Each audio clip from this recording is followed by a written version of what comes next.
Have you ever reached for your phone and suddenly realized an hour has disappeared? Do you feel restless when you try to sit down and focus?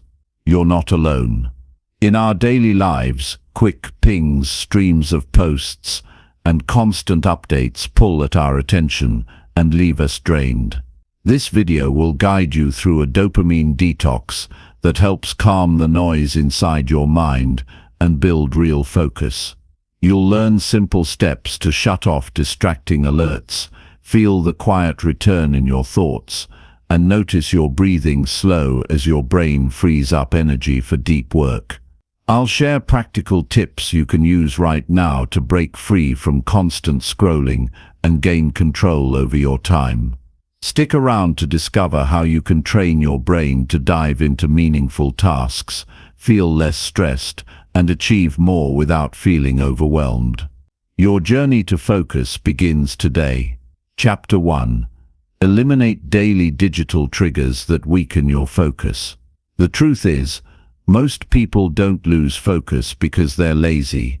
They lose focus because they're surrounded by invisible traps that hijack their attention every single day. If you feel like your mind is always racing, or that you struggle to stay present with your work or your goals, it's not entirely your fault. There's a system designed to keep you addicted to distractions, and it's powered by digital triggers that you've learned to accept as normal. But if you want to do deep work and truly take control of your mind, you must first eliminate what weakens your focus. Not reduce. Eliminate. When your phone buzzes with a notification, it's not just a sound, it's a signal. It tells your brain that something urgent might be happening. You stop what you're doing, even if it's important, to check it. Over time, your mind begins to expect this interruption. It becomes restless when there are no notifications, and slowly your ability to stay focused on one task begins to fade. This is not about self-control alone. This is about conditioning. If you've been exposed to constant interruptions for years, your brain has learned to crave them. To train your brain for deep work, you must unlearn that behavior. You must regain ownership over your attention. The first step is to become aware of all the digital triggers you interact with on a daily basis. Start with your phone. How many notifications do you get in a single hour? How many apps are allowed to steal your attention whenever they want? Every red dot, every badge icon, every ping is not just a reminder, it's a trap. These signals are designed to feel important, even when they're not, and they are always urgent, even when they're meaningless. So you have to cut them off. Go to your settings and turn off all notifications that are not essential. That means no social media alerts, no promotional emails, no breaking news updates. If it's not directly tied to your work, your safety, or your closest relationships, it doesn't deserve to interrupt your mind. This isn't about disconnecting from the world. It's about choosing what enters your awareness and when. If your phone decides that for you, then you're not in control. Next, remove visual triggers. Your home screen is not a place for distraction. If you open your phone and immediately see icons for Instagram, TikTok, or YouTube, you're inviting distraction before you even know it. Move those apps off your home screen, or delete them completely if they don't add value to your life. You can't train for deep focus while keeping the door open to shallow distractions. Rearranging your digital environment may seem small, but it sends a powerful message to your brain. This device serves you, not the other way around. Now turn your attention to your browser. How many tabs do you keep open? How many bookmarks lead to sites that pull you into endless scrolling? Your browser is not just a tool, it's a portal. If you don't set limits, it will consume your time without mercy. Use tools that block distracting websites during your deep work sessions. Schedule your web use like any other task. The internet is useful when you control it. It's dangerous when it controls you. The same applies to your email. For many, email is the single greatest source of digital distraction, but it doesn't have to be. Stop checking email constantly. Instead, schedule specific blocks of time during the day to check and respond. If people need urgent access to you, they will find a way. But your default state should not be reactive. It should be focused and intentional. One of the most overlooked digital triggers is the endless stream of content we consume passively. Videos, feeds, shorts, stories. These are not just ways to relax. They condition your brain to expect novelty, fast rewards, and zero effort. Over time, this damages your ability to do hard things. It weakens your tolerance for boredom. It trains your brain to avoid depth and chase stimulation. You must become intentional with what you consume. Ask yourself daily, is this feeding my growth or feeding my addiction? Start tracking how much time you spend consuming versus creating. If most of your day is spent watching others live their lives, you are not in control of your own. You were not born to scroll endlessly. You were born to build, to think, to move with purpose. But that version of you can only rise when you remove what dulls your mind. Some people will say that this is too extreme, that it's okay to be distracted sometimes.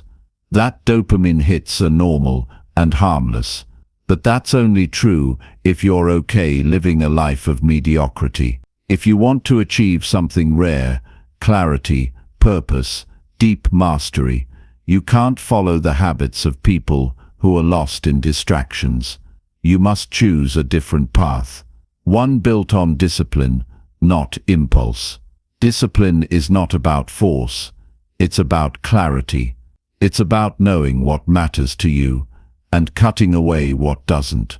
Every digital trigger that weakens your focus is a silent thief.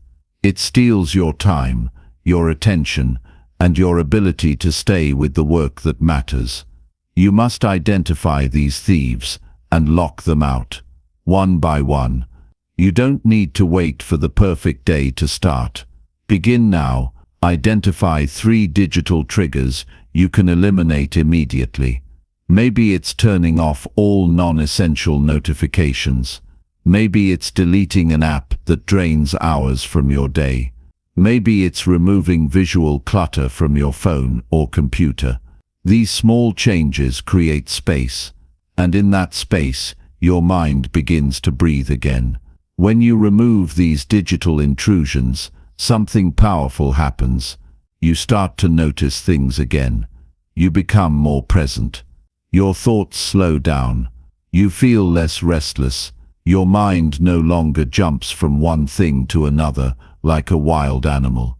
It begins to focus, and with focus comes depth. With depth comes mastery. This process will not feel easy at first. In fact, it will feel uncomfortable. You'll feel the itch to check your phone. You'll feel the urge to scroll. That's your brain going through withdrawal. It's detoxing from the noise. Stay with it. Don't run from the discomfort. Walk through it with your eyes open. Every time you resist the urge to give in, you become stronger. You train your brain to work for you, not against you. You don't need 1,000 productivity hacks to become focused. You just need to remove what constantly breaks your attention. You need to protect your mind like it's sacred, because it is. If you can't focus, you can't create. If you can't create, you can't build anything meaningful. Focus is the foundation of every great achievement, and it starts with eliminating what weakens it. Imagine what your life would look like if you could stay focused for 2 or 3 hours a day without interruption. Imagine how much progress you could make on your goals, your skills, your business, your personal growth. That version of you is not far away. It's just buried under layers of distractions. Strip them away. Set yourself free. Don't aim for perfection. Aim for awareness. Every time you slip, notice it. Don't shame yourself. Just return to focus. The goal is not to eliminate all distractions forever. The goal is to become the kind of person who notices distractions early and returns to deep work quickly. That's the skill. That's the power. And here's something most people don't realize. Once you eliminate digital triggers and your mind begins to quiet down, you'll start to enjoy focus. It won't feel like a chore. It will feel like peace, like clarity, like coming home. Your thoughts will become sharper. Your work will become more meaningful. Your relationships will feel deeper, because now you're present. You're fully here, and that's when real growth begins.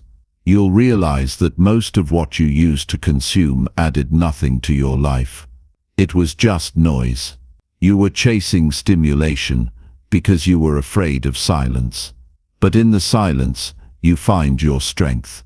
You find your purpose, and you find the space to do the work that matters most. So decide today, not tomorrow, not next week. Today, take full control of your attention. Eliminate the digital triggers that weaken your focus. Make space for deep work. Make space for clarity. Make space for the life you're truly capable of living. Because the world doesn't need more distracted minds. It needs more people who are fully present, fully alive, fully committed to something meaningful. That begins with you, right now. Chapter 2. Reset your brain by taking a 24-hour detox. Most people will never realize how much power they've lost until they experience a full day without distractions. Your mind is not tired from effort, it's tired from overstimulation. You're not burnt out because you've worked too hard. You're burnt out because you've been bombarded non-stop by noise, choices, updates, and interruptions. And the solution is not more productivity tools, more caffeine, or more willpower. The real solution is silence. The real reset happens when you give your brain what it desperately needs but never receives space. A 24-hour detox isn't about punishing yourself. It's not about isolation. It's a deliberate act of rebellion against a system that thrives on your attention. It's a mental reset, one that puts you back in charge. When you take even a single day to step back from the digital chaos, something shifts. Your mind stops racing. You stop reaching for your phone without thinking. You begin to hear your own thoughts again. You become grounded. For most people, the idea of going 24 hours without screens sounds extreme. That's exactly why you need it. If the thought of disconnecting makes you anxious, it's because you've become too used to noise. It has become your comfort, your routine, your default state. But the comfort is fake. The stimulation is empty. It never nourishes your mind. It never fills the void. It just keeps you running on autopilot. This detox is a challenge, but it's also a gift. It gives you back what constant dopamine hits have taken from you: clarity, control, calm. The goal is not to escape life. The goal is to return to it, fully present. To reset your system and remind yourself what it feels like to be still. Truly still. No scrolling, no replying, no consuming, just being. You start by choosing your day in advance. Don't wait until you're overwhelmed. Pick a day when you can create some space. Not a vacation, not a lazy Sunday, but a real day where you can walk away from screens and be with your thoughts. Prepare for it like you would for something important. Because it is. It's your mind. It's your energy. It's your sanity. Inform the people who need to know. Set an automatic message if necessary. Let your close contacts know you'll be unreachable for 24 hours. Not as an apology, but as a boundary. You don't owe your presence to everyone all the time. You owe your presence to yourself. And this one day is about reclaiming that. When the day begins, your phone stays off or on airplane mode, not on silent, not flipped over, off. You don't check messages. You don't peek at social media. You don't open any apps. You don't browse. You don't watch. You step away completely. Every pull you feel toward the screen is your addiction speaking. Notice it, but don't obey it. The detox starts slow. At first you might feel agitated. Your hands may twitch toward your pockets. You'll instinctively reach for your phone without realizing it. That's not weakness. That's programming. You've built pathways in your brain that associate boredom with reaching for a screen. This day is about breaking those pathways. Instead of reacting, you pause. You feel the discomfort and stay with it. That's where the power is. That's where the healing happens. In the silence. In the waiting. In the moment when you want to escape and you don't. You'll notice small things that you've been blind to. The texture of the air. The sound of your breath. The patterns of your thoughts. The weight of your mind when it's not flooded with endless input. You'll feel your nervous system slow down. Your thoughts will begin to form more clearly. Your emotions will surface without being drowned by the next scroll. This isn't magic. It's biology. Your brain has been wired to chase short-term pleasure because it's been rewarded for it over and over. Every like, every message, every video trains your mind to seek instant gratification. A detox rewires that loop. It tells your brain that it doesn't need a hit every few seconds, that it can sit in stillness, that it can find peace without stimulation. Throughout the day, you begin to think about things differently. You're not just disconnected from devices. You're connected to yourself. You have thoughts that you haven't made time for in months. You reflect. You question. You feel. There's no noise to drown it out, so you hear the truth more clearly. You begin to notice how much time you've been giving away. Not just minutes or hours, but attention, focus, energy.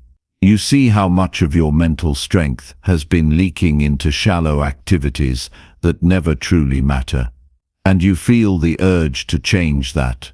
That's the detox working. This reset also gives you space to reconnect with activities that ground you. You take a walk without music. You eat without a screen. You journal without interruption. You talk to someone without checking your phone mid-conversation. You rediscover the depth in simplicity, the richness of a moment fully lived. You don't need to do anything spectacular during your detox. You don't need to fill the day with productivity. The point is to allow your mind to breathe, to rest, to recalibrate. When you stop flooding your system with shallow stimulation, you make room for deeper thought, for real insight, for meaningful presence. By the afternoon, the restlessness fades. You settle into a new rhythm. Time slows down, but in a good way. Your thoughts become more orderly. You feel less scattered, more anchored. The cravings begin to lose their grip. You realize that you don't need constant updates to feel connected. You don't need a screen to feel alive. By evening, your mind feels lighter, clearer, not because you achieved anything massive, but because you stopped feeding the cycle that drains you every single day. The silence that felt uncomfortable in the morning now feels comforting. You've remembered how to be alone with yourself without distraction. And that memory is powerful. As the day comes to an end, you reflect on what you've gained. It's not just a break.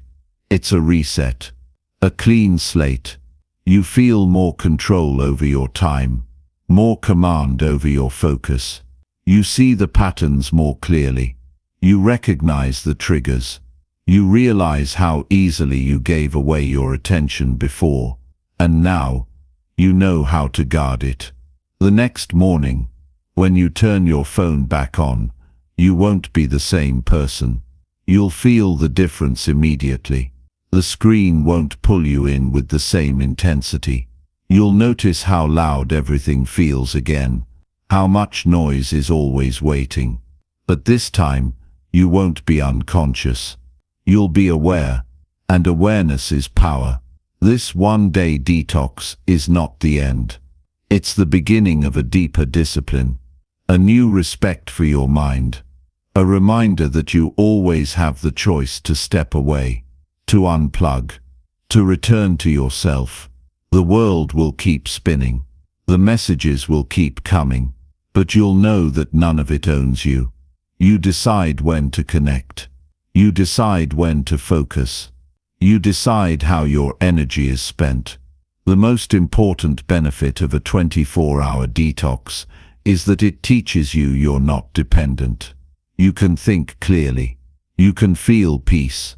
You can live deeply, without being plugged into everything all the time. That kind of freedom is rare in a world designed to keep you wired. And once you experience it, you won't want to go back. You start to build new habits. You begin to protect your mornings from digital invasion. You create sacred blocks of time where your mind stays uninterrupted. You stop reaching for your phone the second you feel uncomfortable. You start choosing boredom instead of cheap stimulation, because boredom leads to ideas, and ideas are what build a powerful life. This is how momentum begins, one detox day at a time, one act of self-control, one small reset that rewires your brain for clarity, depth, and direction. The people who build meaningful lives are not the ones who consume the most. They are the ones who choose where their attention goes and refuse to let it be hijacked. No one is coming to reclaim your mind for you. You have to do it yourself. 1 hour at a time, 1 day at a time. And it starts with a bold choice. Step away. Unplug. Reset. You'll never see your attention the same way again. And that's the point. You were never supposed to live in a state of constant distraction. You were born to think deeply, to live intentionally, and to focus with strength. The detox reminds you of that truth. The screen is not your enemy. The addiction is. The escape is not found in more content. The escape is in presence, in awareness, in silence. And once you reclaim that, you reclaim yourself. So do it. Not later. Not when you have time. Do it now. Create the space. Shut off the noise. And face the quiet. It's there that your power returns. It's there that the real work begins. Chapter 3. Build strong habits that reward discipline, not distraction. You are not a victim of your habits, you are their creator, and today is the day you reclaim that truth. Every small action you repeat is building the person you're becoming. Whether you're aware of it or not, your daily patterns are shaping your character, your confidence, and your future. If your habits are built around distractions, then every day is a step away from your potential. But if you deliberately shape habits that reward discipline, then each day becomes a victory, quiet, steady, and transformative. You live in a world where convenience has been weaponized. The easiest option is usually the most addictive one. It demands nothing from you but gives you the illusion of pleasure. But that kind of pleasure doesn't last. It empties you, it weakens your resolve, and it conditions your mind to expect results without effort. That's the trap. But you can escape it, not through motivation but through systems. Through the slow, intentional construction of habits that don't reward impulse but reinforce commitment. The key to transformation isn't found in a single breakthrough. It's found in the consistency of your daily choices. Every time you act with discipline, you strengthen the muscle of self-mastery. That's how lasting change is built. You don't have to overhaul your life in one day. You only need to design small habits that feed the life you want, not the one you've settled for. That's where the shift begins. Start by taking inventory. Ask yourself this: which habits in your life serve your highest values? Which ones align with the future you want to build? And more importantly, which habits steal your energy, your time, and your clarity? Don't lie to yourself. Be brutally honest. If checking your phone first thing in the morning derails your focus, remove it. If staying up late watching mindless content makes you tired and unproductive the next day, break that pattern.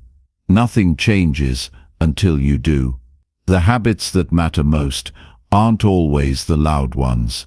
They're not the ones that get recognition or applause. They're the ones you do when no one's watching. The ones that compound silently in the background: waking up on time, planning your day, saying no to unnecessary temptation, choosing to start even when you don't feel like it. These actions may seem small, but they're building a mindset of discipline that carries into every part of your life. To build habits that reward discipline, you need friction in the right places. Make distractions hard to access. Don't rely on willpower. Structure your environment to support your focus. If junk food is in the house, you'll eventually eat it. If your phone is within reach, you'll eventually pick it up. So remove the option. Make the better choice the easier one. This isn't weakness, it's wisdom. It's using your environment to support your strength, instead of testing it constantly. Create routines that trigger the right behavior. If you want to read more, put a book on your pillow each night. If you want to write, keep your journal open on your desk.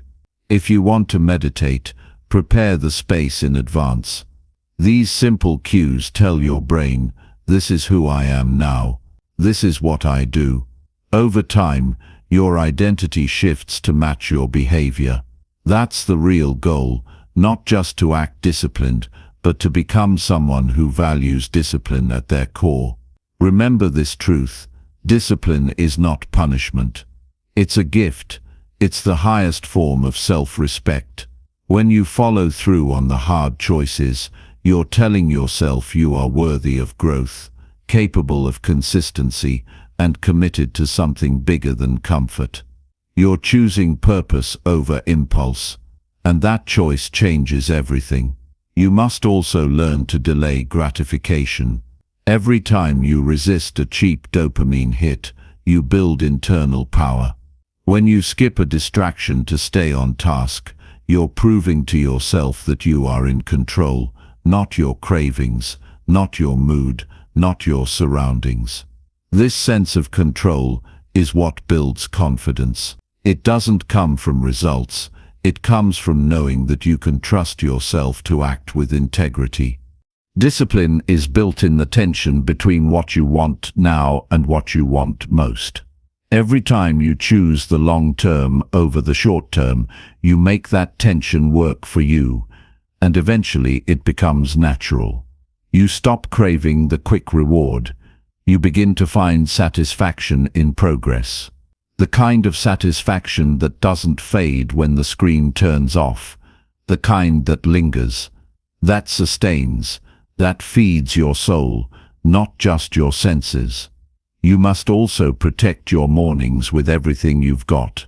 The first hour of your day is sacred. It sets the tone for how you think, how you feel, and how you behave.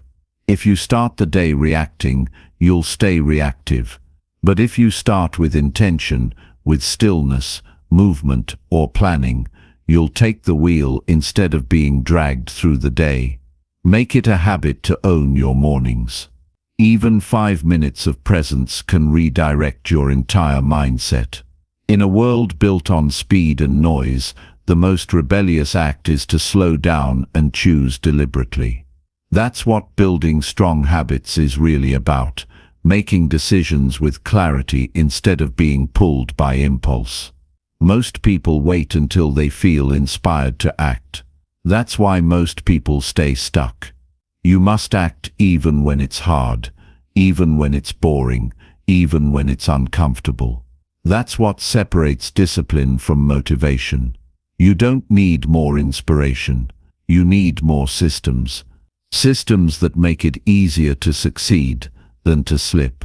Don't try to break a bad habit by resisting it endlessly.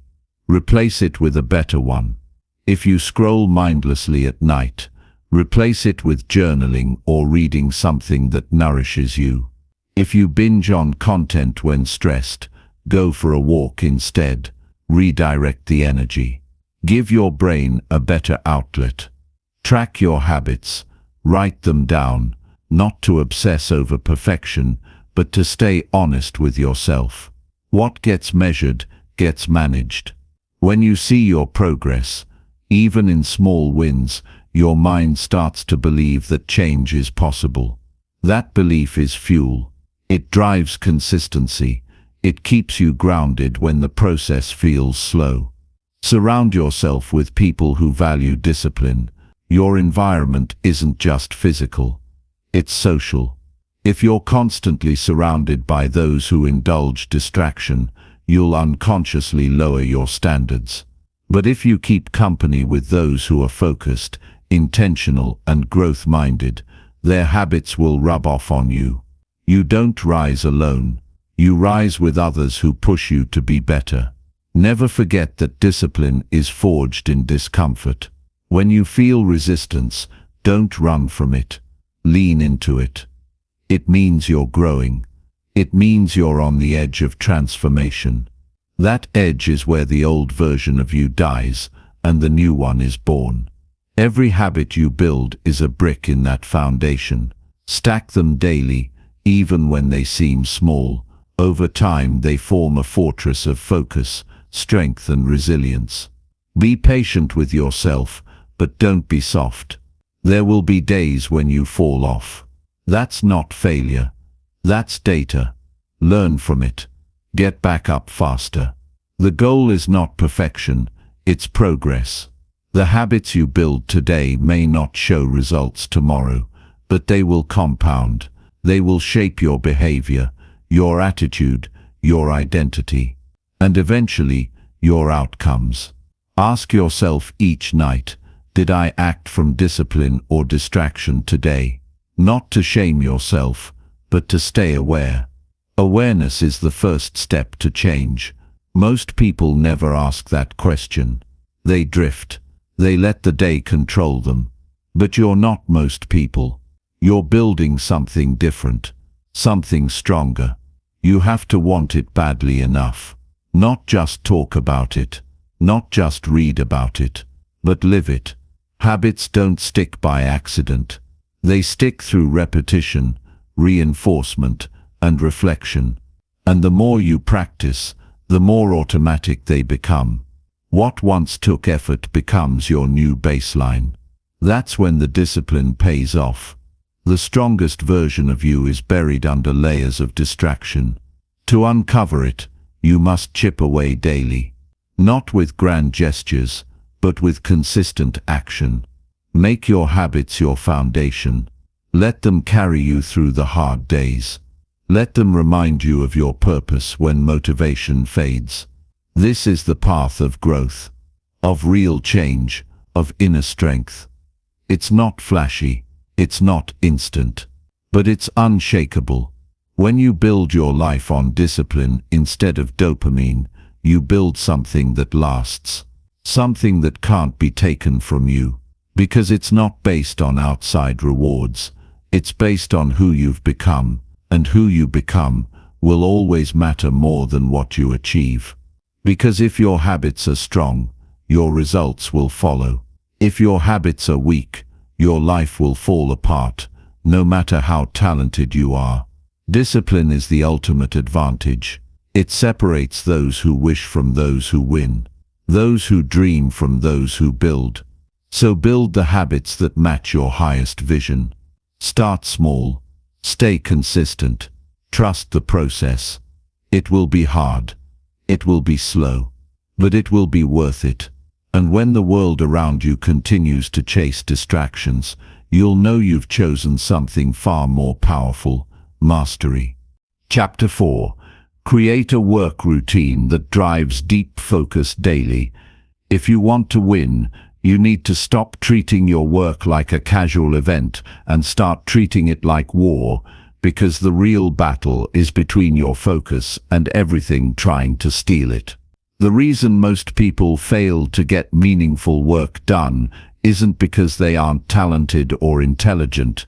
It's because they've never taken the time to build a work routine that supports deep focus. They live in reaction mode. They allow every notification, every distraction, every small interruption to fracture their attention into 1,000 broken pieces. And then they wonder why they feel scattered, drained, and unproductive. But it doesn't have to be that way. You can take back control. You can create a daily rhythm that protects your energy, sharpens your mind, and fuels your progress. The key is not to work harder, but to work smarter. Not to cram more into your day, but to build structure around what matters. Focus isn't something you hope for, it's something you train. And the best way to train it is through a disciplined, repeatable, and distraction-free work routine. Start with this simple truth: your brain cannot do its best work in chaos. You can't concentrate deeply when your phone is buzzing, your email is open, and your environment is cluttered. So the first step is elimination. Cut the noise, silence the interruptions, remove the temptations. Don't rely on willpower. Design your workspace to serve your focus. That means no social media tabs open, no text message alerts, and no open doors that invite distractions. You need a clear boundary between work and everything else.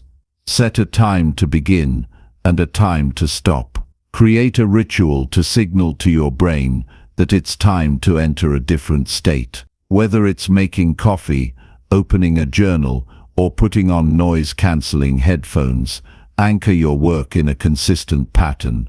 That pattern tells your mind, now we go deep. Work in sprints, not marathons. Your brain wasn't built to focus for 8 hours straight. Instead, break your work into chunks of focused time: 90 minutes, 60 minutes, even 45 if you're just starting. During that time, remove every possible distraction and go all in. Shut the door. Turn off your phone.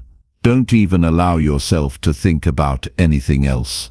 This isn't about doing more. It's about doing one thing with full intensity. After each sprint, step away, breathe, move, reset your attention. The recovery is just as important as the push. Without breaks, your mind becomes dull. With them, it stays sharp. Deep focus isn't just about intensity, it's about sustainability. You can't grind your way to greatness. You need clarity, rhythm, and intention. The time of day matters too. Most people have windows where they're naturally more alert and creative. For some, it's early morning. For others, it's late at night. Pay attention to your energy patterns and schedule your most important work during your peak hours. Don't waste your sharpest focus on emails or meetings. Save it for deep, high-impact tasks that move your life forward. Don't try to do everything in one sitting. Pick one core task each day and give it your full attention. When you prioritize depth over breadth, you produce real progress, not just motion, but movement. Real work isn't about checking boxes. It's about creating results that matter. And that only happens when your attention is undivided. Train your mind to return to the task every time it drifts. It will wander. That's natural. But when it does, don't criticize yourself. Just bring it back. Again and again. That's the practice. That's how focus is strengthened, through repetition, not through perfection. You're not trying to eliminate distraction forever. You're trying to master the art of returning your attention over and over until it becomes your default. Don't underestimate the power of your environment. Your surroundings are shaping your mental state more than you realize. If your desk is cluttered, your mind will be too. If you work in the same space you relax in, your brain gets confused about what mode it should be in. Create separation. Even if it's just a corner of a room, make it sacred. Make it intentional. Make it yours. Your work routine should also include time for review. At the end of each day, pause and ask yourself, what did I accomplish? What worked well? What pulled me off track? These questions keep you aligned. They sharpen your awareness. And awareness is the foundation of improvement. You can't change what you don't track. You can't improve what you ignore.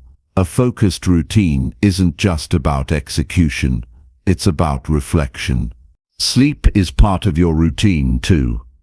If you're not getting enough rest, you're sabotaging your focus before the day even begins. No routine can save you if your brain is exhausted. Prioritize sleep like your life depends on it, because your clarity, memory, and discipline do. Don't glamorize burnout. Optimize recovery.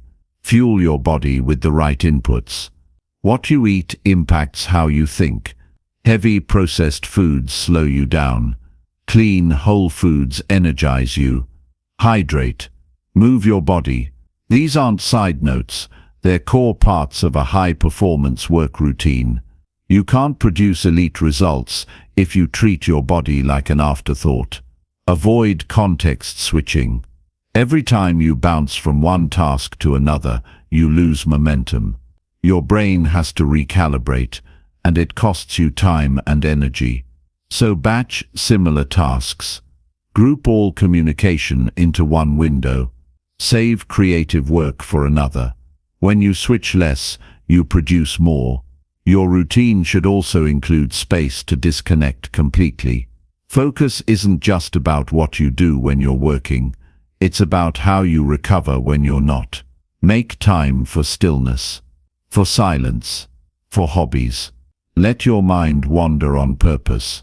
That space isn't wasted. It's necessary. It allows ideas to incubate. It restores your mental bandwidth.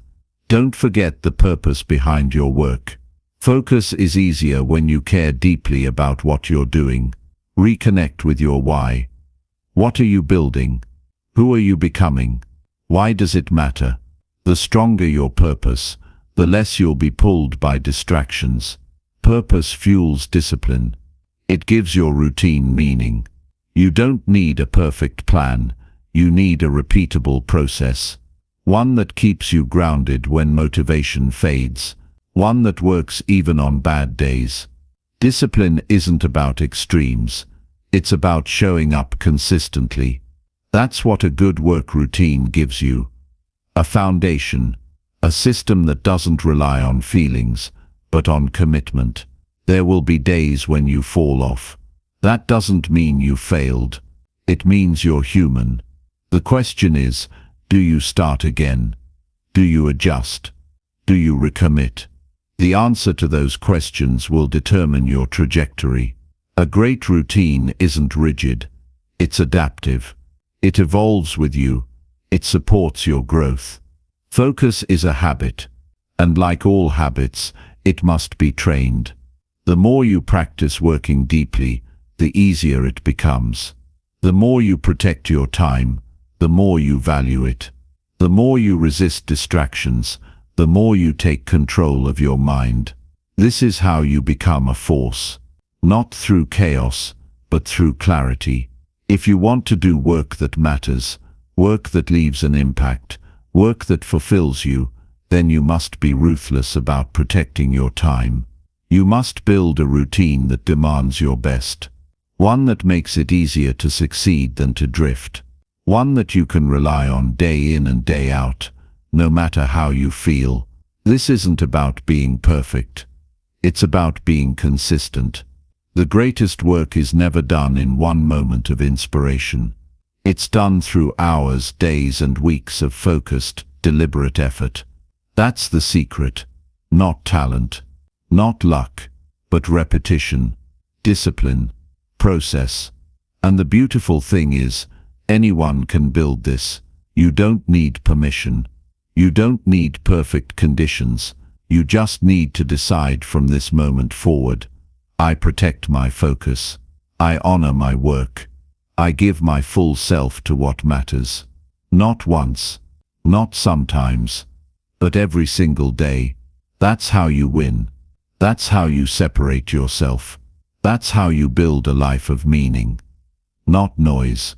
One focused hour is worth more than 10 distracted ones. One powerful routine is worth more than 1,000 motivational quotes. Your focus is your weapon. Your routine is your armor. Build both and become unstoppable. Chapter 5. Strengthen your willpower by practicing mental resistance daily. If you want to be mentally unbreakable, you must train your mind like a soldier trains for war every single day, without excuses, without compromise, and without needing someone to push you. The reason people fall into weakness is because they let their minds get too comfortable. They avoid pressure, they give in to temptation, and they let emotions control their decisions. But the truth is this: every time you avoid resistance, you weaken your will. Every time you take the easy way out, your discipline erodes. If you want to be strong, you need to do what's hard. Not once, not twice, but over and over, until strength becomes your new default. Mental resistance is a daily fight, not a one-time achievement. You build it by saying no to the shortcuts. You build it by delaying gratification. You build it by choosing what's right over what's easy. Every time you want to quit, and you don't, you grow. Every time you feel like giving up, and you stay in the fight, you evolve. Willpower isn't something you're born with. It's a muscle, and it only grows under pressure. If you never push yourself, you'll never discover how powerful you can really be. Start small. Don't wait for the perfect moment. Begin with the first urge to quit, the first craving to give in, the first excuse that pops into your head. That's the moment of choice. That's the test. If you say yes to weakness, you lose ground. If you say no and hold your ground, you get stronger. It's that simple. The mind will try to convince you to stay safe. It will whisper that you've done enough. It will urge you to rest before you've earned it. But your job is to push back, to resist, to remind yourself why you started. You must challenge yourself deliberately. Wake up earlier than you want to. Say no to distractions that bring you comfort, but steal your time. Sit in silence when the world wants noise. Stick to your plan when your feelings beg you to break it.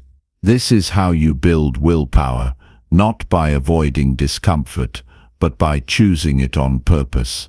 You must learn to enjoy doing what most people avoid. That's what separates the average from the unstoppable. Not talent, not background, but the decision to face resistance rather than run from it.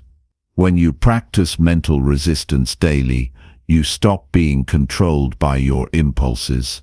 You stop being a slave to your cravings. You begin to act with intention. You begin to live with strength. And that's when everything changes. Because now you can keep promises to yourself.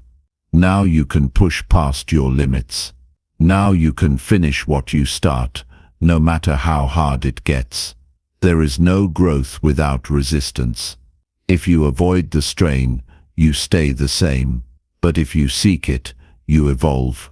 You don't need to conquer the whole mountain in one day. Just win the next moment. When you feel the urge to scroll, don't. When you want to hit snooze, get up instead. When your mind screams for comfort, deny it. You are not here to live soft. You are here to live strong. You don't train willpower by talking about discipline. You train it by doing what you said you would do, even when every part of you wants out. Discipline comes from repetition. You won't become mentally tough after one day of effort. You become unshakable by showing up again and again, especially when it's hard. Every time you train when you don't feel like it. Every time you finish what you started, even though it's uncomfortable. Every time you walk past a temptation without looking twice. That's a rep for your mind. That's another layer of strength added to your identity. Most people don't fail because they lack potential. They fail because they surrender to weakness. They justify it with excuses. They tell themselves it's okay just this once. But one excuse leads to another. One compromise becomes a habit, and before they know it, they've trained themselves to give in instead of rise up. You must decide that your willpower is non-negotiable, that your standards aren't based on how you feel, but on who you've committed to becoming. You don't need motivation, you need commitment. Motivation fades. It's based on moods, but commitment is stronger. Commitment says, I do this whether I feel like it or not. I resist even when I'm tired. I follow through, even when it's boring. The more you practice mental resistance, the more your default becomes discipline. And when that becomes your new normal, you are unstoppable. Don't wait until you feel confident. Strength comes from doing the hard thing while scared, while uncertain, while uncomfortable. You'll never feel 100% ready to face pressure, but if you keep waiting for perfect conditions, you'll stay stuck. You grow by stepping into difficulty before you feel ready and proving to yourself that you can handle it. Train yourself to sit in discomfort. When your thoughts are racing, sit still. When your body wants to quit, take one more step. When your habits want to break, reinforce them with action. The more time you spend in discomfort, the more comfortable you become in challenge. That's how you develop an edge. That's how you rise while others retreat. It's easy to talk about mental strength. It's easy to share quotes and read books, but none of that builds your willpower unless you act on it. You must do the work. You must feel the burn. You must resist the cravings. Every time you say no to the shortcut, you are building the discipline that will carry you through every obstacle ahead. You must protect your willpower like it's gold. Don't waste it on nonsense. Don't let small distractions chip away at it all day long. Set boundaries with your time. Prioritize tasks that matter. Remove the triggers that lead to weakness. Create an environment that supports your strength. Because the more energy you spend on the unimportant, the less you'll have left when it counts. Willpower is finite in the short term, but limitless when trained over time. Just like physical strength, it grows the more you use it. But if you don't use it, it fades. So each day, find one thing that challenges you and conquer it. That's how you stretch your capacity. That's how you go from fragile to focused, from reactive to relentless. The best version of you is on the other side of resistance. You won't reach it through comfort. You won't unlock it by playing it safe. You have to go through the fire. You have to earn it through daily effort.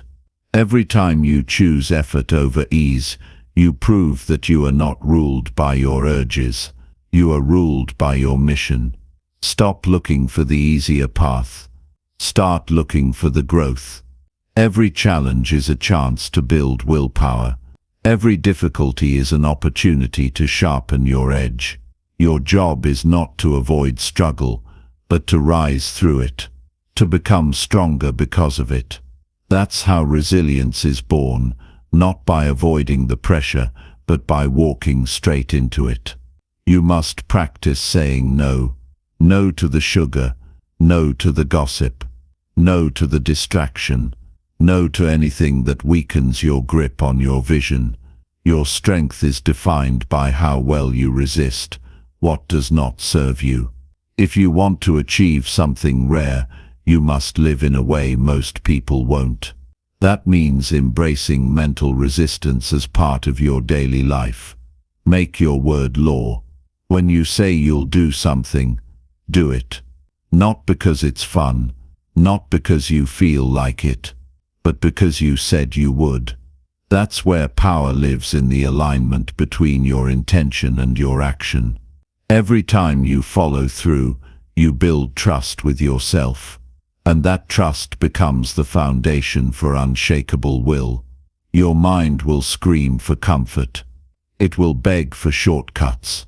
But every time you choose resistance over relief, you reclaim your power. You prove that you're stronger than your feelings, that you're driven by purpose, not by pleasure, that you've trained your will, not surrendered to your weakness. This is how champions are made, not in the spotlight, but in the silent moments when no one is watching, when the decision to push or quit is yours alone, when the only voice telling you to keep going is the one in your own head. And you choose strength anyway.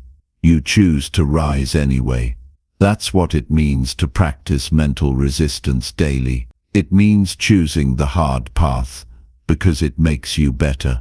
It means embracing discomfort, because that's where growth lives. It means doing what needs to be done, whether you feel like it or not. Because in the end, it's not about what you want in the moment. It's about what you want for your life. And if you truly want to rise, to lead, to win, to dominate, then you must train your will until nothing can break it. Until your resistance is automatic. Until your discipline is unquestionable. Until your strength is undeniable. Do the hard things. Face the discomfort. Build the resistance, and become the person who never backs down. Chapter 6. Track your attention to reclaim full control of it. If you don't track where your attention goes, you'll never control your life, because your attention is your life. It's the currency you spend every second of the day, and once it's gone, you don't get it back. People lose years without realizing it, not because they didn't have dreams, but because they didn't protect their attention. It slipped away slowly, pulled in 100 directions by noise, distractions, and unconscious habits. If you want to take full control of your future, the first thing you must do is reclaim your attention by tracking exactly where it goes. This isn't about blaming yourself, it's about waking up. You must begin to observe your behavior with brutal honesty. Every time you reach for your phone, every time you get lost in scrolling, every time you bounce from one task to another without finishing anything, you are training your mind to be scattered. And a scattered mind cannot create anything powerful. A distracted person cannot build anything meaningful. You don't need more time.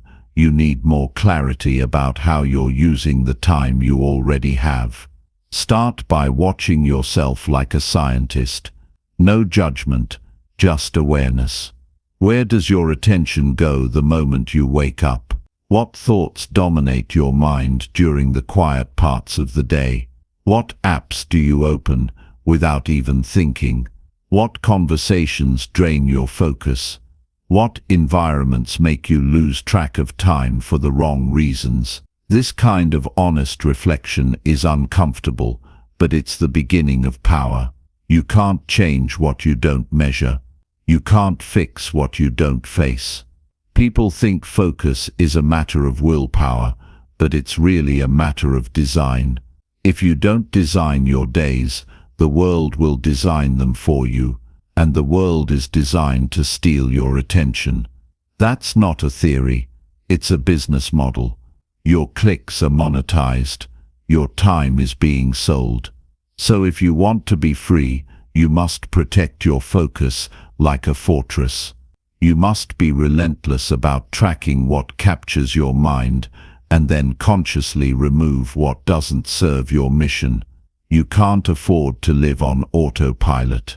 Every moment you're not directing your attention intentionally, it's being hijacked. If you want to reclaim your power, you must treat your attention like it's sacred, because it is. It determines your emotions, it shapes your thoughts, it builds your habits, it creates your future. What you focus on consistently becomes your reality. And if your attention is fragmented, your results will be too. There is a powerful transformation that happens when you start tracking your focus daily. You begin to notice patterns.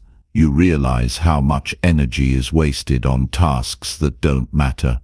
You become aware of triggers that pull you off course. And most importantly, you begin to build a deeper relationship with your mind. You no longer let it wander aimlessly. You begin to command it with precision. This is where real control begins, not through force, but through awareness and intention. Get a notebook or an app. Track your attention in real time. Set a timer and check in every hour. Ask yourself, what am I focusing on right now? Is this aligned with what I want to achieve? Is this helping me grow or just keeping me busy? These micro-reflections train your brain to pay attention to attention itself. It's not about perfection, it's about presence. The more you do it, the more natural it becomes to notice when you're drifting and bring yourself back. You don't need to control every minute, but you must own your hours. Start protecting your mornings. They set the tone for your entire day. Don't let your phone be the first thing that owns your focus. Begin with stillness, clarity, and direction. Ask yourself what truly matters today, and direct your attention there first.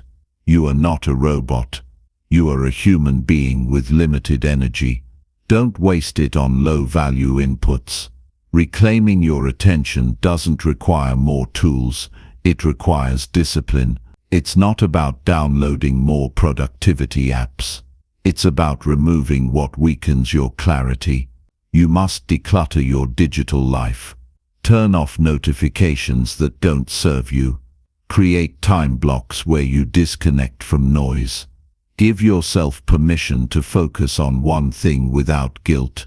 That kind of deep work is rare in today's world, but it's exactly what leads to real results. If you keep switching tasks every few minutes, you're not working, you're reacting. And that reaction mode is the enemy of excellence. When you track your attention, you start to realize how often you abandon important work for meaningless stimulation. You start to see that many of your urgent tasks are just disguised distractions. And once you see it clearly, you can cut it off. You can choose differently. You can say no to what drains your power.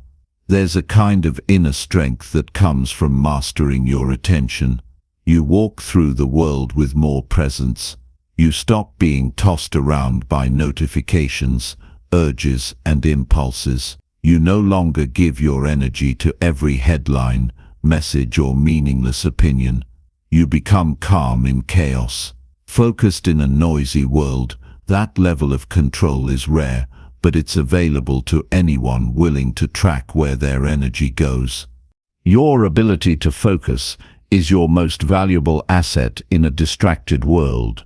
You can't build anything lasting if you're constantly pulled in every direction. Attention is what separates the amateur from the master. It's what takes ideas from your head into results you can touch. But it doesn't just happen. You must train it, sharpen it, guard it, And that training begins with daily awareness.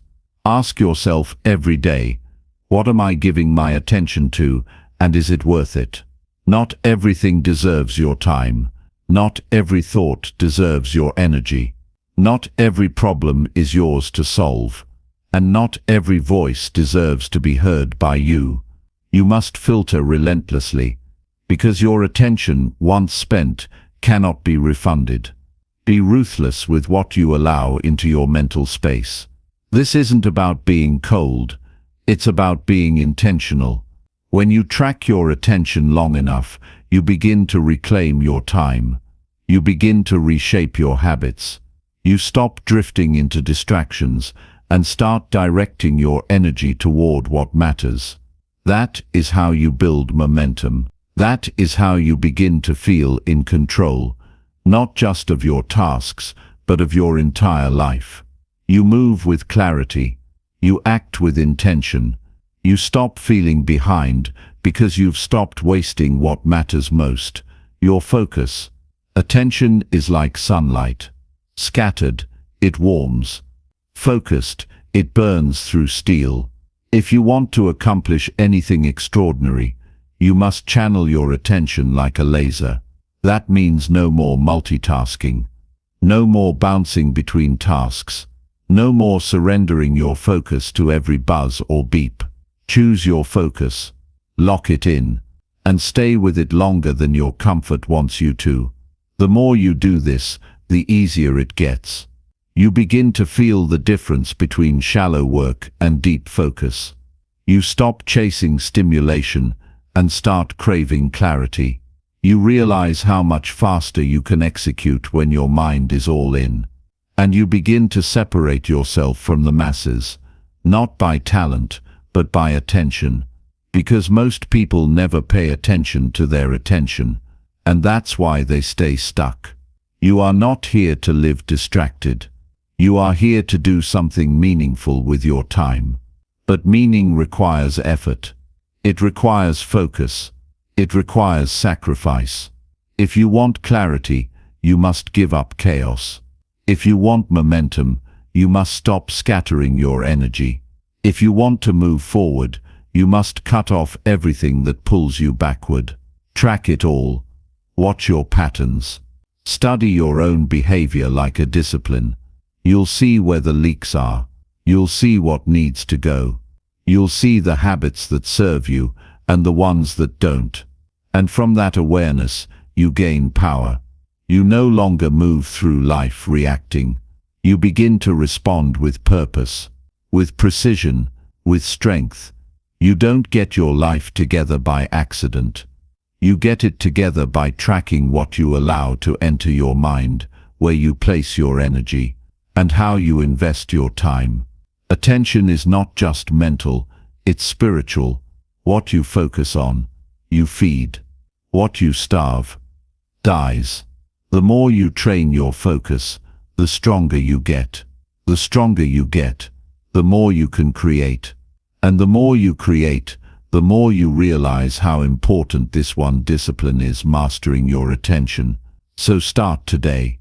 Track every hour. Reflect every evening. Redirect every moment that slips. This isn't obsession, it's freedom. When you own your focus, you own your path. And that is the ultimate power. Living fully, without noise owning your mind. You are meant to be focused. You are meant to be sharp. You are meant to be in control. Start tracking, start reclaiming, and never let your attention be stolen again. Chapter 7. Master boredom by training your mind to stay still. If you can sit still and do nothing, you are stronger than most people alive today. In a world that constantly screams for your attention, where every spare second is filled with entertainment, stimulation and distraction, the rarest and most powerful skill you can develop is the ability to be still, not just physically, but mentally. To be calm in a world that's addicted to speed. To sit in silence and not reach for your phone. To face your thoughts without running from them. That is where real strength lives. not in doing more, but in mastering the space between. Boredom is not your enemy. It's your teacher. It's the space where your mind reveals its conditioning. When you strip away the noise, you start to see what's actually inside you. Most people don't like what they find in silence. That's why they run from it. But if you want to master yourself, you have to stop running. You have to stop escaping. You have to sit still and let boredom wash over you without trying to escape it.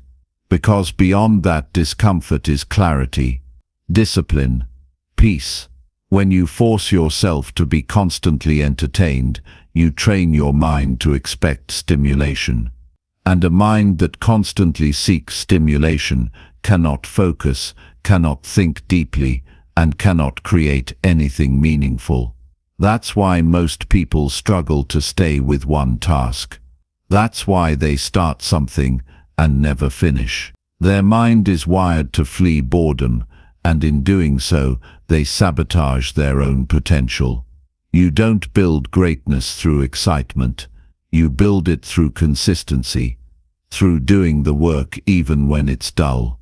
Your brain has been conditioned to expect dopamine every few seconds. Likes, notifications, quick answers, instant pleasure.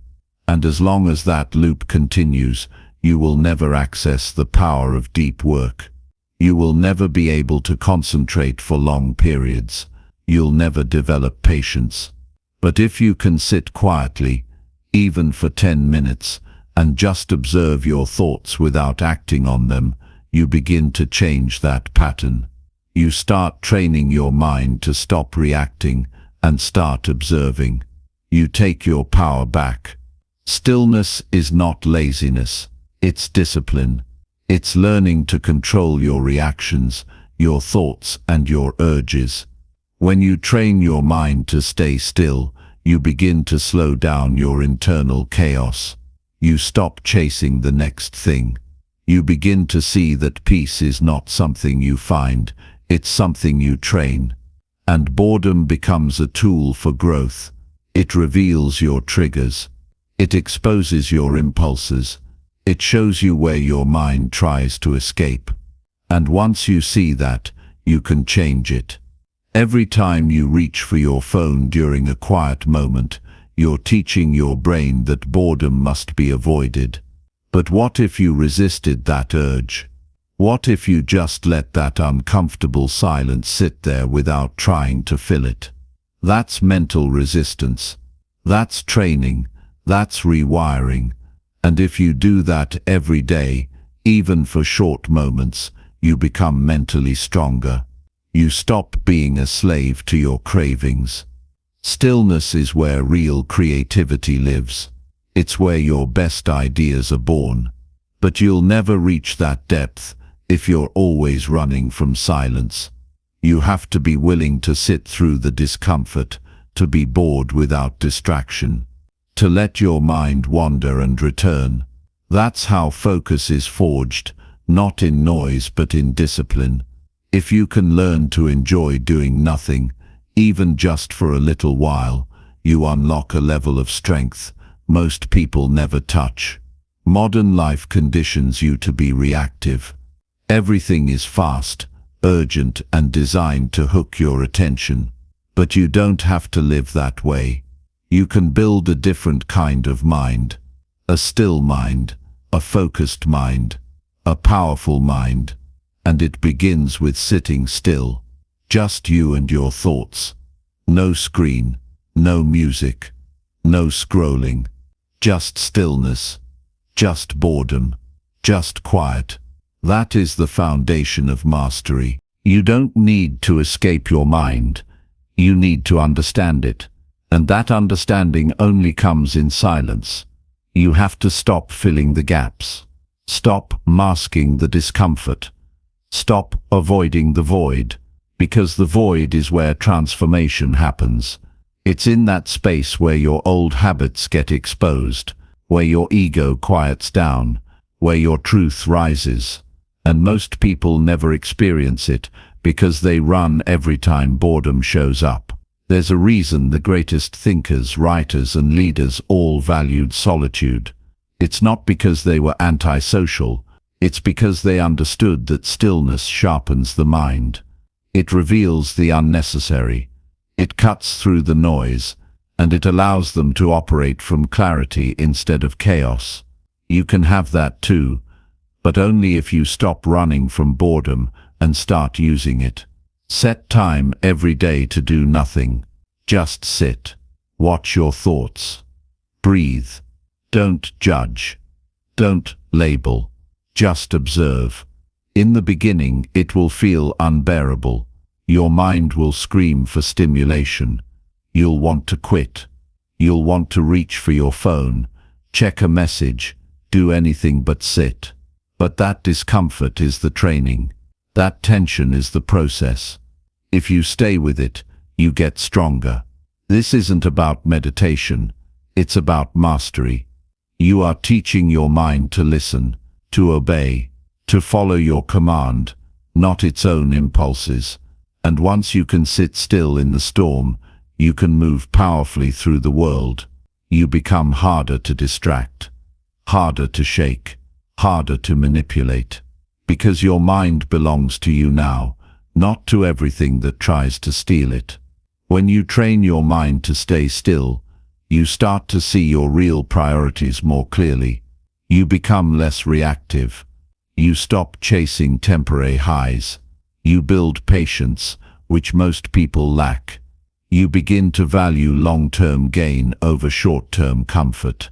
You stop living at the mercy of your environment and start directing your own experience. Silence becomes your strength. Stillness becomes your weapon. You are no longer afraid of your thoughts. You are no longer addicted to motion. You stop needing noise to feel okay. You stop needing attention to feel worthy.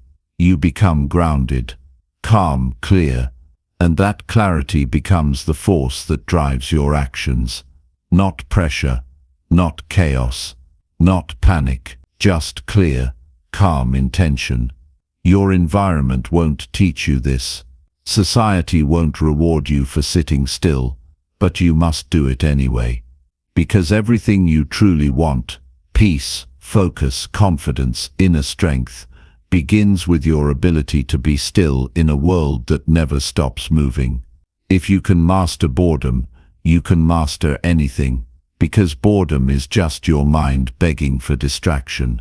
And if you can deny it that, you've already won. Don't train your brain to crave entertainment. Train it to thrive in calm. Train it to operate in silence. Train it to find purpose even in the mundane. You'll start enjoying the slow parts of life. You'll stop needing constant novelty. You'll gain the ability to sit with discomfort without reacting. And that's the definition of mental power. Most people look for excitement when they feel restless. You must look inward. Instead of running, you must sit. Instead of escaping, you must confront. Instead of numbing, you must feel. That's how you build grit. That's how you develop patience. That's how you forge the kind of discipline that creates long-term success. Stop seeing boredom as the enemy.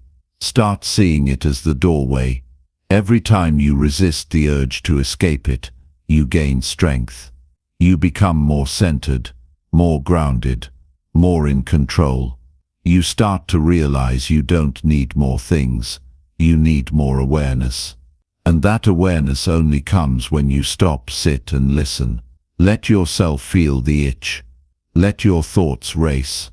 Let your mind complain. But don't move. Don't reach for distraction. Just stay still. You are training now. Every second you sit in silence is another step toward clarity, toward peace, toward mastery. And eventually, that stillness will become your default, not just in quiet moments, but in the chaos of life.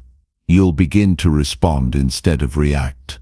You'll act with purpose instead of impulse. You'll build habits that are anchored, not scattered. And that anchored presence will influence every area of your life. your work, your relationships, your discipline, your growth.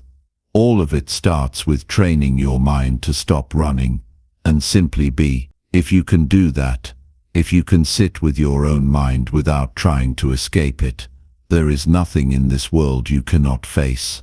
Because the hardest battle is always the one inside.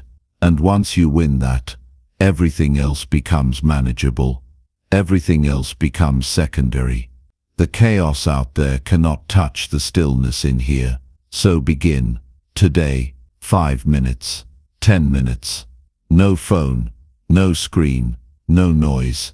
Just you, just your breath, just your mind. Let it all rise, let it all pass. You don't have to control it. You just have to sit through it. And in that sitting, you will find strength. You will find clarity. You will find freedom. Train your mind to be still. Master boredom. Own your attention, and you will become unshakable. Chapter 8. Replace quick dopamine hits with meaningful progress daily. Instant gratification is the enemy of real achievement. Every time you chase a quick dopamine hit, a like, a scroll, a small pleasure, you trade away the chance to build something lasting and meaningful. If you want to win in life, you have to break free from this trap and start replacing fleeting rewards with steady progress. Because true satisfaction doesn't come from momentary thrills, it comes from daily intentional growth that compounds into unstoppable momentum.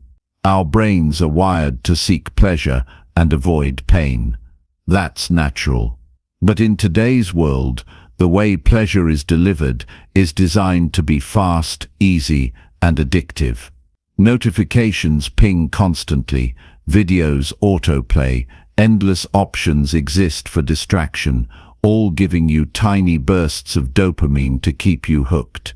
The problem is that these quick hits train your mind to expect immediate reward. They rewire your motivation to crave speed over substance. And when you live like this, the real work, the long, slow, sometimes boring work, gets ignored. Meaningful progress isn't flashy. It doesn't show up as a quick win or instant praise. It's invisible in the moment, growing quietly under the surface. It's the small decision to focus on your task even when you don't feel like it. It's the daily step forward toward a goal that may seem far away. It's the discipline to choose long-term benefit over short-term pleasure again and again, even when your brain screams for the opposite. This kind of progress is the foundation of success, but it requires a different kind of motivation, one that isn't fueled by immediate reward. You have to become aware of how often you reach for the easy dopamine hit. How many times a day do you pause just to check your phone, to refresh a social feed, to indulge in mindless scrolling? Each of these moments trains your brain to expect instant gratification, reinforcing a habit of distraction and impatience. The more you give in, the weaker your ability to focus becomes. The more your attention fragments, the further you drift from meaningful accomplishment. But what if you made a conscious choice instead? What if you turned away from the pull of quick pleasure and directed that energy toward a goal that matters? Instead of grabbing your phone, you open a book. Instead of watching a short clip, you write a paragraph or solve a problem. Instead of chasing a hit of excitement, you slow down and commit to a task that pushes you closer to your vision. This shift is subtle but powerful. It rewires your brain to seek fulfillment in growth rather than in distraction. The brain thrives on progress. When you see evidence that you are moving forward, even in small ways, your motivation builds naturally. That feeling of accomplishment releases dopamine too, but it's different from the artificial bursts triggered by apps or entertainment. It's dopamine earned through effort and achievement, which lasts longer and supports sustained focus. The key is to structure your day so that these moments of meaningful progress happen regularly. You create an environment that supports growth instead of distraction. To replace quick dopamine hits with meaningful progress, you need to start by tracking how you spend your attention. Awareness is the first step to change. Write down when and why you reach for distractions. Identify the triggers. Is it boredom, anxiety, fatigue? Once you understand your patterns, you can plan to interrupt them. Replace those moments with a simple action related to your goals. Even a small step counts. Writing one sentence, doing 5 push-ups, reviewing a plan. This tiny pivot trains your brain to seek progress instead of pleasure. Next, build rituals around your work that encourage deep focus and satisfaction. Create clear boundaries for when and where you work, minimizing interruptions. Use tools like timers or task lists to create measurable goals for each session. Celebrate small wins immediately to reinforce positive behavior. When you finish a task, no matter how small, acknowledge it. That recognition releases dopamine naturally and motivates you to keep going. Over time, these positive feedback loops build momentum and change your brain's reward system. Another powerful strategy is to practice delayed gratification deliberately. Train yourself to resist the urge for quick pleasure by setting small challenges. For example, commit to not checking social media until you complete a certain task, or decide to focus on work for 25 minutes before allowing yourself a 5-minute break. These small acts of resistance build willpower and strengthen your ability to prioritize long-term gains. The more you practice, the easier it becomes to delay pleasure and stay on course. It's important to understand that meaningful progress often requires patience. Growth doesn't happen overnight. The most significant achievements come from consistent effort, sustained over time. This can be frustrating in a culture obsessed with instant results, but the truth remains, lasting success rewards persistence, not speed. When you accept this reality, you free yourself from the trap of chasing immediate gratification and open the door to steady, lasting improvement. Your environment plays a huge role in this process. Surround yourself with cues and influences that support focus and progress. Remove distractions as much as possible. Design your workspace to minimize temptation. Set clear intentions for your day and revisit them frequently. When you're intentional about what you allow into your mental space, you protect your attention and create room for meaningful work. Every choice you make about your environment shapes how easily you can resist quick dopamine and embrace progress. It also helps to redefine what success means to you. Instead of measuring success by external validation, likes, shares, applause, focus on internal markers, effort, growth, discipline. When you value these, the temptation of quick hits fades because you're motivated by deeper reasons. You're building a character, not chasing a feeling. This shift in perspective changes how you approach your day and how you respond to impulses. Meaningful progress becomes its own reward, independent of external approval. You will face setbacks. The pull of instant gratification is strong because it taps into deep biological urges. There will be moments when you slip, when distractions win. That's normal. What matters is how you respond. Don't let one lapse spiral into giving up. Instead, see each moment as a chance to practice choosing progress again. Every time you choose the long path over the easy one, you strengthen your habits and deepen your resilience. Progress is not always linear. Sometimes you take 2 steps forward and 1 step back. That's part of the process. Stay committed to your vision and remember why you started. Focus on building routines and habits that make progress automatic. Over time, these habits become second nature, and your mind rewires to crave growth instead of quick pleasure. This transformation takes time, but the results are profound: increased focus, greater satisfaction, and the ability to achieve goals that once seemed impossible. You are in control of where you invest your attention. Each moment is a choice. Chase the fleeting high or build something meaningful. The power lies in your awareness and your willingness to act. It's not about eliminating pleasure, it's about choosing the right kind of pleasure. The kind that comes from mastery, from purpose, from knowing you are moving closer to your best self. That is the dopamine that lasts. That is the fuel for greatness. Begin today by identifying one habit of instant gratification you can replace with a step toward progress. Make that choice, consciously and deliberately. Notice how it feels. Notice the difference between a momentary thrill and a deep sense of accomplishment. Repeat this process throughout your day and watch how your motivation shifts. As you build momentum, you'll find yourself craving progress more than distraction. Your life will change because your mind has changed. This journey requires commitment and patience. It demands that you fight against impulses conditioned over years by technology and culture. But it also promises a reward far greater than any quick hit: the power to focus, create, and succeed on your terms. When you replace quick dopamine hits with meaningful progress daily, you step into a new reality, one where your attention is yours, your goals are clear, and your potential is limitless. Chapter 9. Rewire your brain by choosing effort over comfort always.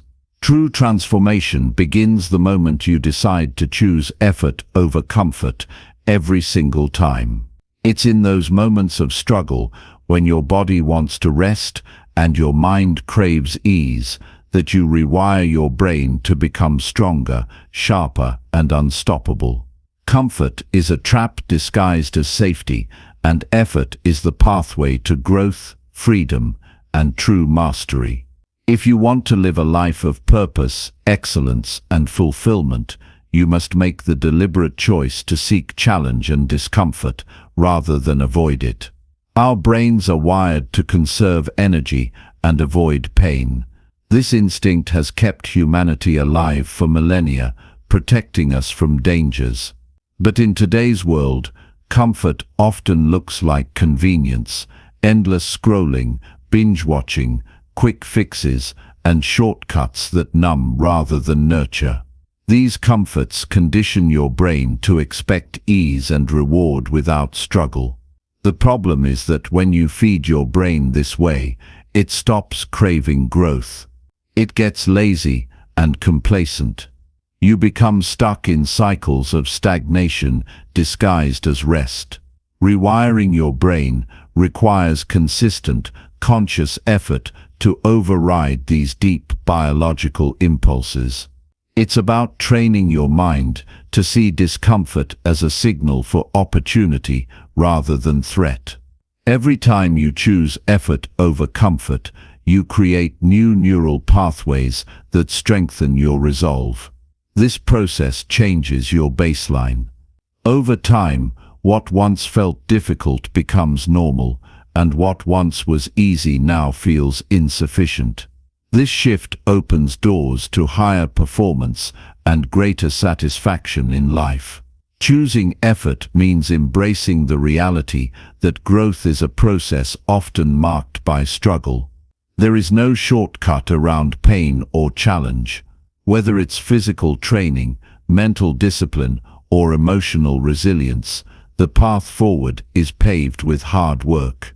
This effort builds character, sharpens focus, and strengthens willpower. It forces you to adapt, learn, and overcome. Comfort, on the other hand, leads to decay, a slow erosion of your potential and your ability to thrive under pressure. One of the keys to rewiring your brain is to make effort a habit, not an exception.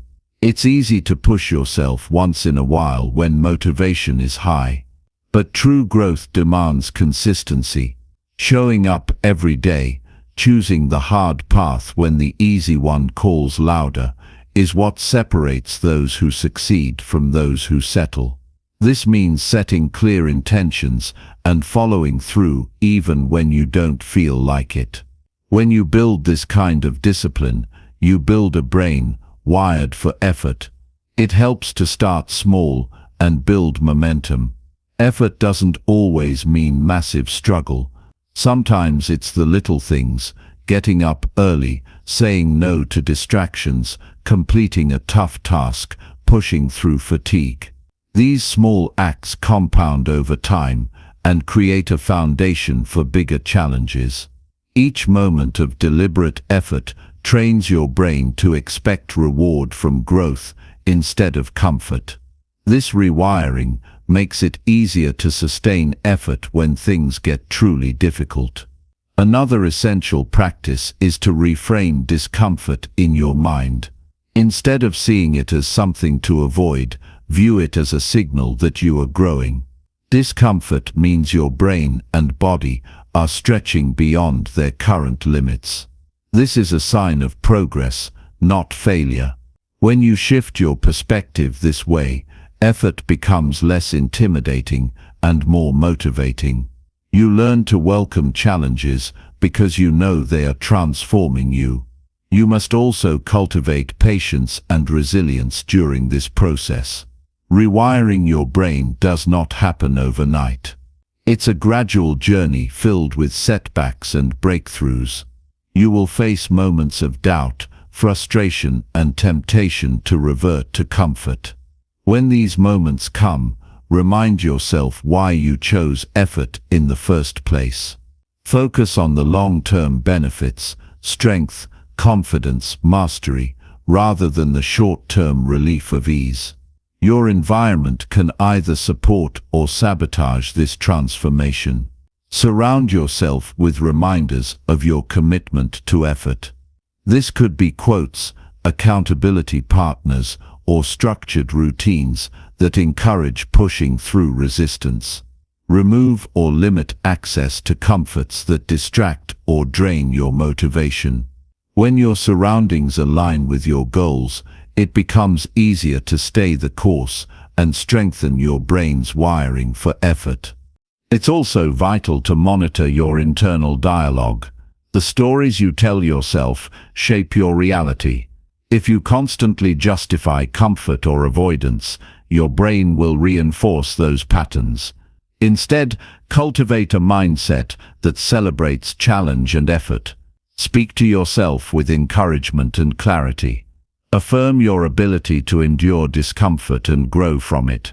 This internal coaching rewires your neural networks to support your goals instead of sabotaging them.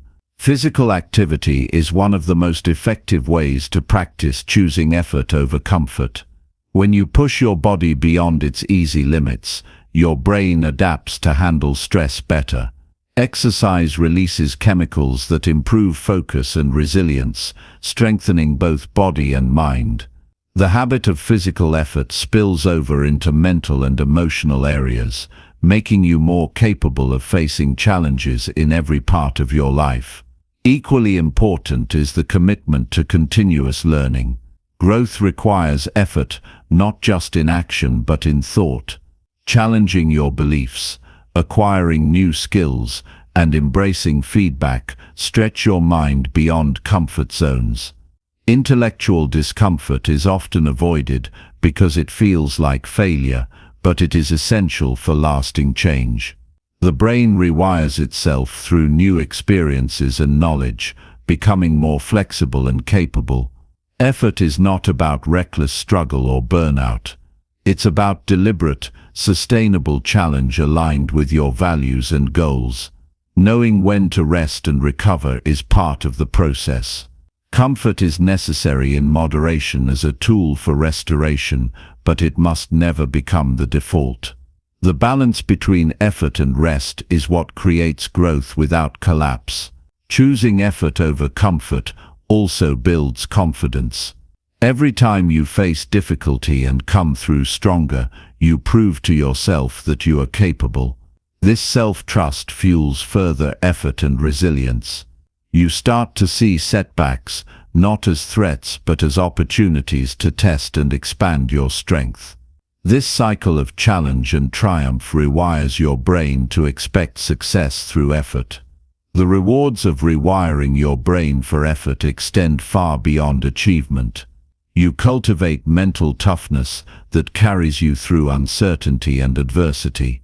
You gain clarity about what matters most and develop the patience to pursue it deeply.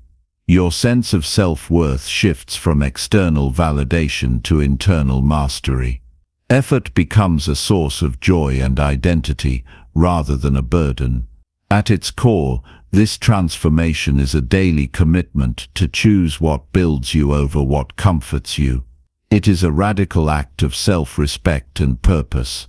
Every time you reject the easy path in favor of effort, you claim control over your future. You shape your destiny through intentional struggle and perseverance. This choice is the foundation of a powerful, resilient mind and an extraordinary life. Start now by identifying one area where you habitually choose comfort over effort. Make a plan to act differently in that moment.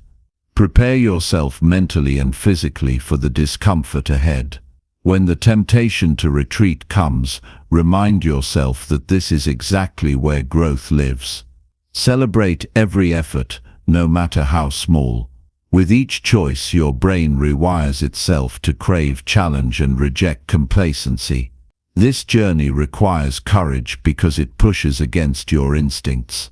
But it also brings freedom because it frees you from the limitations of comfort. The path of effort is not easy, but it is the only path that leads to greatness. When you commit to this daily practice, you transform your mind, your habits, and your life. You become unstoppable. Chapter 10. Protect your energy by saying no to time wasters. Your energy is your most valuable currency. Once it's spent, you cannot get it back. Protecting it fiercely by saying no to time wasters isn't just a choice. It's a declaration that your life and goals deserve your full presence and power. Every moment spent on distractions steals precious momentum from your progress, drains your enthusiasm, and diminishes your ability to perform at your best. To reclaim control over your time and your life, you must become ruthless in identifying and eliminating the things that drain your energy without giving anything meaningful in return. Time wasters come in many forms. They can be people who constantly demand your attention with little regard for your priorities. They can be activities that pull you into a spiral of procrastination and regret. They can be your own habits of mind, allowing distractions to hijack your focus and scatter your efforts.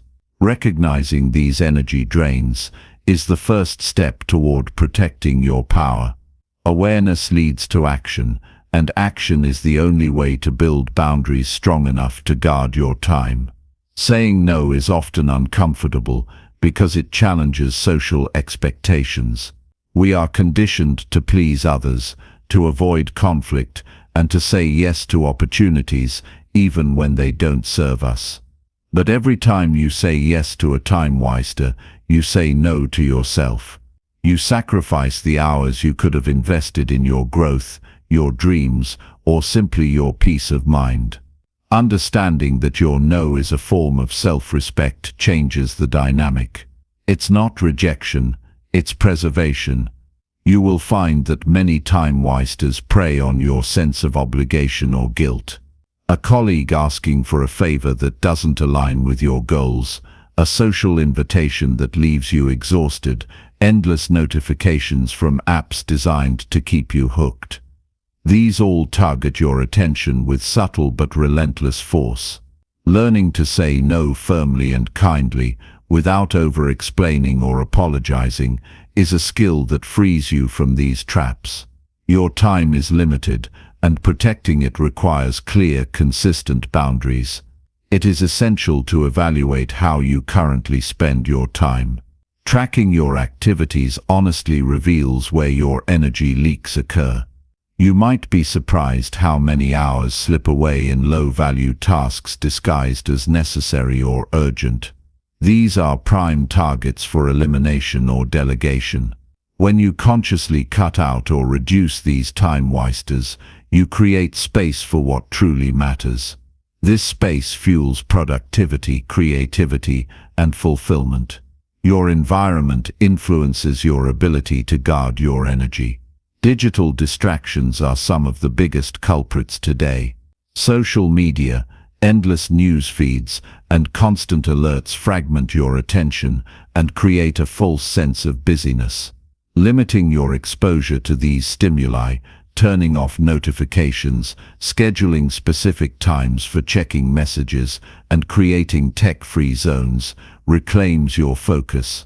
You must control your devices, or they will control you. Saying no also means learning to prioritize your commitments fiercely. When you understand what aligns with your values and goals, it becomes easier to dismiss anything that doesn't fit. This clarity turns your no into a powerful tool for momentum. Instead of feeling deprived, you experience freedom, the freedom to dedicate your energy to what truly elevates your life. This shift transforms no from a source of anxiety into a source of strength. You will encounter resistance when you begin protecting your energy. Some people will push back because your no disrupts their expectations. Others might try to guilt you or make you doubt your choices. This is normal and expected. Standing firm requires confidence and repetition. Every no strengthens your resolve and reshapes how others perceive and respect your boundaries. Consistency is key.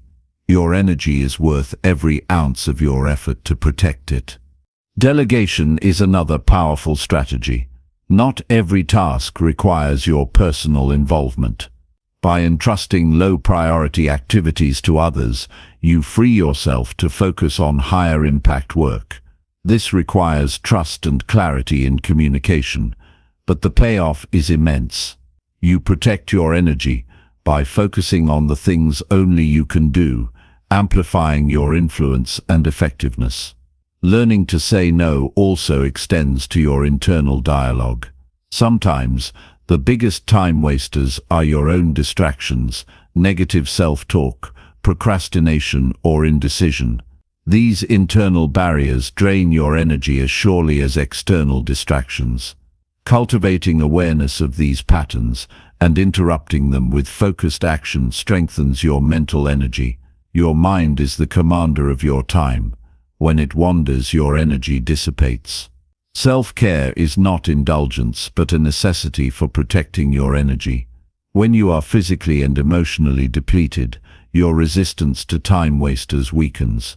Rest, nutrition, exercise, and mindfulness practices build the reservoir of energy you need to say no confidently and consistently.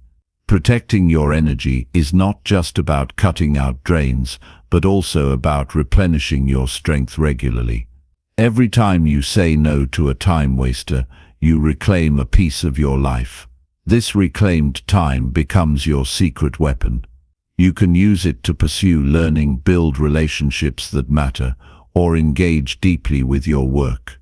The quality of your energy determines the quality of your results.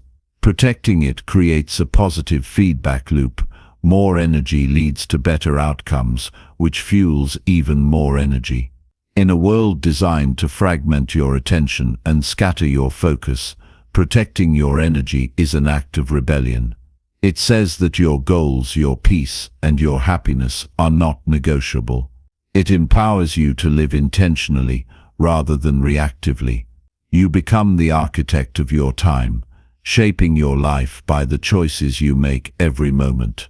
This power transforms your days from chaos to clarity, from overwhelm to control. The process of learning to say no requires patience. You will not master it overnight. At first, you may feel awkward or guilty. You might worry about disappointing others or missing opportunities. But every time you practice, your confidence grows. You discover that those who truly respect you appreciate your boundaries. You also learn that many time wasters lose their grip once you stop feeding them with your attention. A practical way to start is by identifying your biggest time wasters. Reflect honestly on what activities or people pull your energy without giving back. Set specific limits on these, whether it's limiting social media use to certain times, declining unnecessary meetings, or avoiding people who drain your mood. Track your progress and notice how much more focused and energized you feel as you cut these away. Saying no to time wasters is not about rigidity, but about creating space for what energizes you. It's about making deliberate choices that reflect your highest priorities. It's about respect for your time, your energy, and your potential.